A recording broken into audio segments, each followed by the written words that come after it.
Hello, आता आपण बघूया विण दोघांतली ही तुटेण्याचा एपिसोड रिव्ह्यू. कालच्या भागात आपण बघितलं की समर आणि स्वानंदी अंगठी शोधण्याचा विधी करत असतात. तेव्हा ते गेम खेळत खेळत असताना मल्लिकाने पाण्यामध्ये फुटलेली बांगडीची काच टाकलेली असते. ते स्वानंदीला लागतं. तेव्हा मल्लिका उगाचच मुद्दाम बोलत असते, बापरे, चुडा उतरवण्याच्या आधीच अपशकुन, बांगडी फुटली असं तसं. तेव्हा आजी बोलते, ही गप ग, काही काय बोलते, स्वानंदी लागलं का ग तुला? तेव्हा समर तिच्याकडे बघत असतो. समरच्या जवळच हळदी कुंकवाचं ताट असतं. समर त्यातून हळद उचलतो आणि स्वानंदीच्या हाताला लावतो. तेव्हा आजी बोलते, स्वानंदी ठीक आहेस ना, थोडा वेळ खेळ थांबू का? तेव्हा स्वानंदी बोलते, नाही ठीक आहे मी. तेव्हा ती समरला हात दाखवते की हळद लावली असं खुणवते.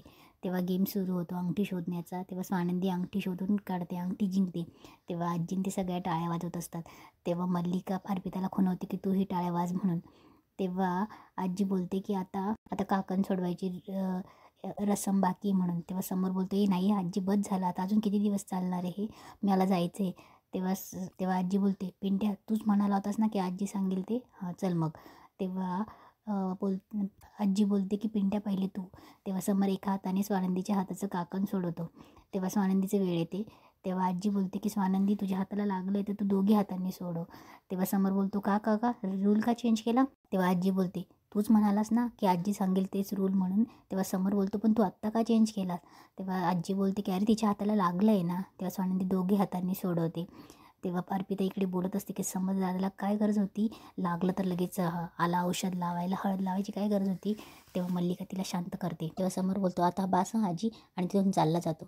इकडे आता आजीने गुरुजींना बोललं असतं. गुरुजी सत्यनारायणच्या पूजासाठी काय काय यादी लागणारे ती घेऊन आलेली असतात. गुरुजी गेल्यावर तेवढाच समर येतो. समर बोलतो की आजी गुरुजी कशासाठी आले होते?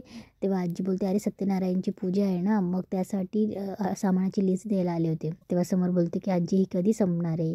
तेव्हा आजी बोलते की अरे आपल्या घराण्याची परंपरा आहे, नव्या नवरीने सत्यनारायणाच्या दिवशी उपवास करायचा आणि तिने चुलीवर गोडाचा प्रसाद करायचा.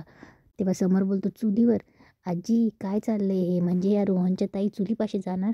मागच्या वेळेस घरी आलं होतं तेव्हा गॅसपाशी गेल्यावर काय झालं होतं बघितलं होतंस ना, स्फोट होता वाचला होता, आणि आता चुलीपाशी जाणार आहे. तेव्हा आजी बोलते, अरे एकदा झालं म्हणून ती चूक घडी घडी होत नाही. तेव्हा मल्लिका पण तिथे बसलेली असते. तिला तर चान्सच मिळतो प्लॅन करण्याचा. पण ती आजीला मुद्दामच बोलते की आजी आपल्या घरात एवढा स्टाफ आहे, ते करतील ना, नवी नवरीला काय गरज आहे चुलीपाशी जायची? तेव्हा आजी बोलते की तू रूढी परंपरा विसरलीस का? तुझ्या वेळेस केला होता ना काहीतरी. हां, शिरा जरा अगोड झाला होता, पण म्हटलं चांगला झाला म्हणून निभावून नेलं, नवी नवरी होतीस ना. तेव्हा मल्लिका बोलते, अगोड? तेव्हा आजी बोलते की हो मग, पण तू नवी नवरी होती म्हणून छान आहे म्हणून मी सावरून घेतलं. तेव्हा मल्लिका मुद्दामच समर बसलेला असतो म्हणून आजीच्या डोक्यात टाकत असते की आजी, अहो समरनी मला समरसाठी वाईट वाटतंय. त्याने त्या मुलीशी लग्न करून किती मोठा त्याग केला आहे इच्छा नसताना, ते पण आपल्या अधिरासाठी. कसं कुटुंब येते, त्या कुटुंबाशी नातं जोडलं त्याने, म्हणून मला समरसाठी वाईट वाटतं हो. आई समर 5 मिनटं तिला सहन करू शकत नाही आणि आता रोज उठून कुठली ना कुठली पूजा करतोय तिच्याबरोबर. तेव्हा आजी बोलते की काही बोलू नकोस मल्लिका, स्वानंदी सून या घरची आणि ब्राह्मणाच्या साक्षीने या घरात सून म्हणून आली आहे आणि कुटुंबाच्या प्रथा पाळाव्याच लागतील, स्वानंदीला सुद्धा आणि पिंट्याला सुद्धा. तेव्हा समोर बोलतो, काय माझं कोणी ऐकतच नाही आहे ना, कोणी विचारच करत नाही, म्हणून मी बोललं ना बोलणं काही फरकच पडत नाही. तेव्हा समोर तिथून चालला जातो. तेव्हा आजी बोलते, तिला थोडासा हसायला येतं आणि ती बोलते की मी स्वानंदीशी बोलून आली.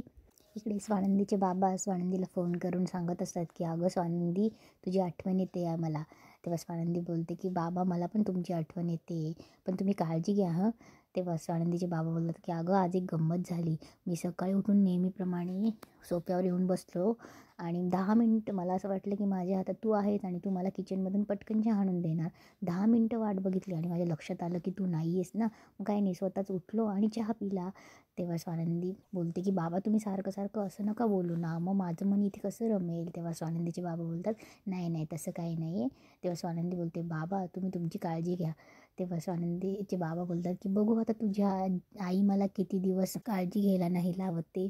तेव्हा स्वानंदी बोलते, बाबा असं काय बोलताय तो? तेव्हा स्वानंदीचे बाबा बोलतात की नंदू, अगं तिकडे कोणी जे लग्नात जो काही प्रकार झाला तर तिकडे कोणी काही बोललं का गं? तेव्हा स्वानंदी बोलते, नाही बाबा, खूप चांगली माणसं आहेत, मला कोणीच काही बोललं नाही. मी माझी काळजी घेईलच, पण तुम्ही माझी काळजी नका करू. पण तुम्ही तुमची काळजी घ्या, वेळेवर औषध गोळ्या घ्या फक्त. थोडं तिथे आजी येते तेव्हा स्वानंदी बोलते की बाबा मी बोलते तुमच्याशी नंतर. तेव्हा आजी फोन ठेवल्यावर आजी बोलते की काय गं बाबांचा फोन होता, कसे आहेत, तब्येत वगैरे ठीक आहे ना? तेव्हा स्वानंदी बोलते हो मला मिस करत होते. तेव्हा आजी बोलते करणारच, पण स्वानंदी हे बघ तुला देवाचं वगैरे पूजापाठ करायला आवडतं ना गं, म्हणून मी एक सत्यनारायणची पूजा ठेवली. तेव्हा आजी बोलते की अगं आपल्या घराण्याची परंपरा आहे, म्हणजे नवीन जोडपं आहे ना चुलीवरती प्रसादाचा शिरा बनवतात. तेव्हा स्वानंदी बोलते ओ. तेव्हा आजी बोलते की मी सगळं ठरवलं आहे, आपले गुरुजी पण येणार आहे, पण तुला चालेल ना? तेव्हा स्वानंदी बोलते हो हो चालेल ना, असं काय बोलतायत तुम्ही. इकडे मंदाकिनी आणि अर्पिता बोलत असते. अर्पिता बोलत असते की काय मम्मा आई स्वानंदी पूर्ण घरावर हळूहळू ताबा मिळवेल. तेव्हा मल्लिका बोलते की तू तसं बोलूच नको, तिच्याशी मला आता जास्त घेणं जास्त नाहीच आहे, कारण की सगळ्यात मेळ मुद्दा आपला हा होता की आपला प्रयत्न हा होता की स्वानंदी आणि समरला जवळ येऊ द्यायचं नाही. जवळजवळ आपल्या प्रयत्नांना यश तर आलंच आहे, त्यासाठीच आपला प्रयत्न होता. आता स्वानंदी समर पुढे कितीही झुकली ना तरीही समर तिचं काही ऐकणार नाही. आपल्याला फक्त एकच करायचं आहे की त्यांना जवळ येऊ द्यायचं नाही, त्यांना मूल बाळ होता कामा नये. आणि आता समर आणि स्वानंदीचं नातं तोवरच आहे जोवर आपली आधिरा तिकडे सुखी आहे तोवर. तेव्हा अर्पिता बोलते मम्मा ती आधिरा सुखीच आहे तिकडे, म्हणून नाचत नाचत गेली ना त्या थर्ड क्लास घरात लग्न करून. तेव्हा मल्लिका बोलते असं तुला वाटते, मी आई आहे गं तुमच्या दोघींची, तुम्हाला वाढवलं आहे मी. आधिरा कितीही वरवर म्हणत असेल ना की मी तिकडे सुखी आहे एकदम हॅप्पी आहे, पण आधिरा तिकडे तिचं जास्त काळ तिकडे सुख टिकणार नाही. तिचं इथला कम्फर्ट झोन तिला सारखा तिकडे डिवचत राहिली, तिथली गरिबी तिला फार काळ सहन नाही होणार. तिकडे आधिरा चिडचिड करत येते की काय प्रॉब्लेम आहे त्याचा. तेव्हा मंदाकिनी बोलते आधिरा काय झालं बाळा. तेव्हा आधिरा बोलते की मी कधीचा फोन चार्जिंगला लावते, तो प्लग वर्कआउट करत नाही, तुम्ही ना काढून टाका तो. तेव्हा स्वानंदीचे बाबा बोलतात की आधिरा हॉलमध्ये पण प्लग आहे, तिथे लाव फोन चार्जिंगला. तेव्हा आधिरा तिथे फोन चार्जिंगला लावणार तेवढं तिथे आधीच कोणाच तरी फोन चार्जला असतो. इकडे मल्लिका अर्पिताला सांगत असते की रोहनना एक नंबरचा इगोइस्टिक आहे. अर्पिता तुला दिसलं नसेल पण मला क्लिअर दिसलं. अगं लग्न झालेल्या दिवसापासूनच रोहन आणि आधिराच्या नात्यावर एक्सपायरी डेट छापली गेली आहे. आपण आता फक्त वाट बघायची की रोहन आणि आधिराचं लग्न कधी मोडेल. तेव्हा अर्पिता बोलते मम्मा तुला खरंच वाटतं त्यांचं लग्न मोडेल. तेव्हा मल्लिका बोलते 201%. आणि तिकडे का रोहन आणि आधिराचं लग्न मोडलं तर इकडे स्वानंदी आणि समरचा संसार कोड मोडलाच. इकडे स्वानंदी तिच्या रूममध्ये बॅग आवरत असते, तेवढ्यात तिला समरचा फोन येतो. तेव्हा स्वानंदी बोलते अहो काय झालं, तुम्ही घरातल्या घरात फोन करताय का. तेव्हा समर बोलतो मग काय पत्र लिहू. तेव्हा स्वानंदी बोलते तुमच्या घरात पत्राने व्यवहार करतात का. तेव्हा समर बोलतो ते जास्त महत्त्वाचं नाही आहे. मग तेव्हा स्वानंदी बोलते मग समोर येऊन बोला. तेव्हा समर बोलतो की नाही बोलू शकत, आजी परत बघेल मला आणि मग ती कसले ना कसले विचार करत बसते. ते मुद्दा काय आहे की तुम्ही आजीला सांगून टाका की सत्यनारायणाची पूजा जमणार नाही. तेव्हा स्वानंदी बोलते जमणार नाही. तेव्हा समर बोलतो मला नाही आजीला सांगा. तेव्हा स्वानंदी बोलते की हां तेच मी नाही सांगणार, तुम्ही सांगा. तेव्हा समर बोलतो नाही मी आजीला दुखवू नाही शकत. तेव्हा स्वानंदी बोलते का मी दुखवलेलं चालेल का. तेव्हा समर बोलतो की हो तुम्ही दुखवल्यावर आजीला जास्त वाईट नाही वाटणार. तेव्हा स्वानंदी बोलते असं का. तेव्हा समर बोलतो की तुम्ही तिच्या कोणी नाही लागत. तेव्हा स्वानंदी बोलते असं कसं, मी त्यांची लागते. तेव्हा समर बोलतो कोण. तेव्हा स्वानंदी बोलते मी त्यांची नाचू नये. तेव्हा समर बोलतो अरे वा जास्तच मनावर घेतलेलं दिसतंय तुम्ही. तेव्हा स्वानंदी बोलते शांत होते जराशी आणि बोलते की काय करायचं आहे मी. तेव्हा समर बोलतो की सरळ सरळ सांगा की मला हे असलं काही जमणार नाही. तेव्हा स्वानंदी बोलते की मी असलं काही बोलणार नाही. तेव्हा समर बोलतो की अहो मग काय तुम्ही हे करणार आहेस का, चुलीवर प्रसाद वगैरे करणार आहे का. तेव्हा स्वानंदी बोलते हो मला माहिती आहे. तेव्हा समोर बोलतो की अहो नाही जमणार तुम्हाला, त्यापेक्षा आजीला सांगून टाका ना. तेव्हा स्वानंदी बोलते की मोठा श्वास घेते आणि बोलते की ओके. तेव्हा समोर बोलतो ओके. तेव्हा स्वानंदी बोलते भांडण टाळते मी. तेव्हा समोर बोलतो की अहो हे सगळे गोष्टी करण्यापेक्षा आजी तुमच्या मागे तुम्ही असलं काही केलं तर अजून काही फापट पसारा लावेल, एक ना एक अपेक्षा असतील तिच्या. तेव्हा समोर बोलतो की नंतर बोलण्यापेक्षा ना त्यापेक्षा पहिल्यांदाच तिने विचारल्यावर तुम्ही नाही सांगून टाका ना. तेव्हा स्वानंदी बोलते ओके. तेव्हा समोर बोलतो म्हणजे तुम्हाला माझे मान्य आहे. तेव्हा स्वानंदी बोलते की मी वाद टाळते, मी तुम्हाला पहिल्यांदाच सांगितलं आहे ना की तुम्ही जे एक्सपेक्ट करताय ते मी करणार नाही. आणि सून आणि नाचसून म्हणून माझी जी काही कर्तव्य आहे ती मी पार पाडत राहणार. तेव्हा समर बोलतो तुम्ही इकडे ये. आदिरा बोलते की मी 5 मिनटं लावते चार्जिंगला. तेव्हा ती 5 मिनटं फोन लावणार. तेवढ्यात सुज बोलते की प्लीज मला ऑडिशन द्यायची, माझा फोन चार्जिंग होऊ दे. तेव्हा आदिरा तिला सांगत असते की प्लीज 15 मिनटंच मला लावू दे म्हणून. तेव्हा स्वानंदीचे बाबा बोलतात की अगं इकडे अजून एक प्लग आहे तिथे लाव म्हणून. तेव्हा सुज बोलते की नाही मी तिचं पॉवर बँक लावली आहे प्लीज ना. तेव्हा आदिरा बोलते की अरे यार काय चाललं आहे. तेव्हा मंदाकिनी बोलते की आदिरा 5% बॅटरी आहे ना तुझी. तेव्हा आदिरा बोलते की आई 5% बॅटरी म्हणजे काय, मी 2 दिवसापासून फोन चार्ज केलेला नाही आणि माझा फोन 15 मिनटात चार्ज होईल. तेव्हा पुन्हा मंदाकिनी बोलते की अगं 5% आहे ना, ऑफ तर नाही झाला ना. तेव्हा आदिरा बोलते अरे यार तेव्हा रोहन येतो आणि बोलतो की काय झालं आहे, काय एवढी ओरडतेस.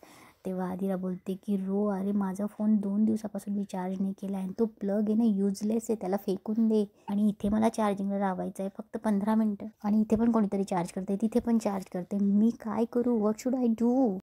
तेव्हा रोहन बोलतो की तू आधी शांत हो, मी तुला माझा पॉवर बँक देतो, तू तिथे चार्ज कर. तेव्हा तो तिला पॉवर बँक देतो आणि बोलतो की आदिरा आय नो आपला प्लग खराब झाला आहे पण मी तुला 2 दिवसात तो दुरुस्त करून देतो. तेव्हा आदिरा बोलते की 2 दिवसांनी का, आज का नाही. तेव्हा रोहन बोलतो ओके आज करून देतो बस. तेव्हा रोहन आदिराला समजवतो की आदिरा छोट्या छोट्या गोष्टींवरून चिडचिड नको करत जाऊ. तेव्हा आदिरा बोलते की मी चिडचिड कुठे करते. तेव्हा रोहन बोलतो की हळूहळू. तेवढ्यात मंदाकिनी बोलते की आदिरा बाईच्या जातीला एवढी चिडचिड बरं नाही.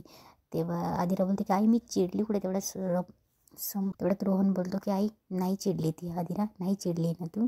तेव्हा आदिरा बोलते की नाही चिडली मी. तेव्हा रोहन बोलतो की that's like my good girl, smile कर. तेव्हा ती स्माईल करते. इकडे अर्पिता मल्लिकाला बोलत असते की सगळंच जर डिसायडेड असेल तर मग आपण फक्त वाट बघूया ना.